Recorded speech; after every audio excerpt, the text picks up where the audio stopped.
দীর্ঘদিন যাবৎ শিক্ষার্থীদেরকে বাদ পর্যায়ে আন্দোলন এখানে শিক্ষার্থীদের যে দাবি সেটাকে বাস্তবায়ন করা, কিন্তু আমরা দেখতে পাচ্ছি। আমি ব্রাহ্মণবাড়িয়া সরকারি মহিলা কলেজের অনার্স তৃতীয় বর্ষের শিক্ষার্থী। আমার নাম মুস্কান ইসলাম।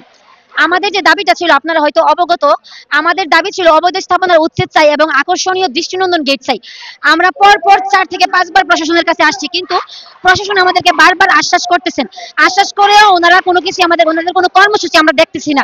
বরং এখানে সিন্ডিকেট শুরু হয়ে গেছে।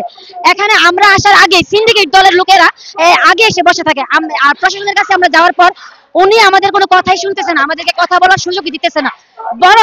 বরং উনি ওনাদের যে অভিযোগ আমাদের উপর চাপিয়ে দিচ্ছে। আমরা আসলে কোনো অভিযোগের জন্য আসি নাই, বরং আমরা আমাদের দাবি নিয়ে এসেছি। উনি আমাদেরকে কথা বলার সুযোগ দিচ্ছে না।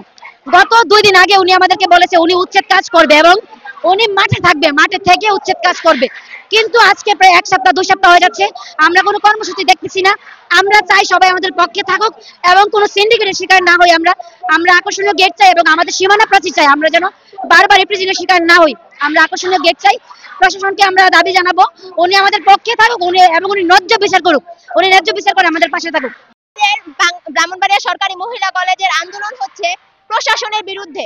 আমাদের কলেজের সামনে কিছু অবৈধ স্থাপনা গড়ে উঠেছে, এগুলো প্রায় 40 থেকে 45 বছর যাবত। ওরা সম্পূর্ণই অবৈধ, প্রশাসনও এটা জানে, কিন্তু বারবার প্রশাসন আমাদেরকে আশ্বাস দিয়ে কোনো কার্যক্রম পরিচালনা করছে না।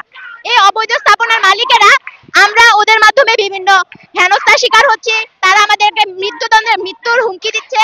তাদের কারণে আমরা আমাদের কলেজে যেতে পারছি না, আমাদের কোচিং এ যেতে পারছি না। আমাদের নিরাপত্তা নিশ্চিতের জন্য আমরা চাই খুব দ্রুত আজকের মধ্যেই যেন এই অবৈধ স্থাপনাগুলো উচ্ছেদ করা হোক।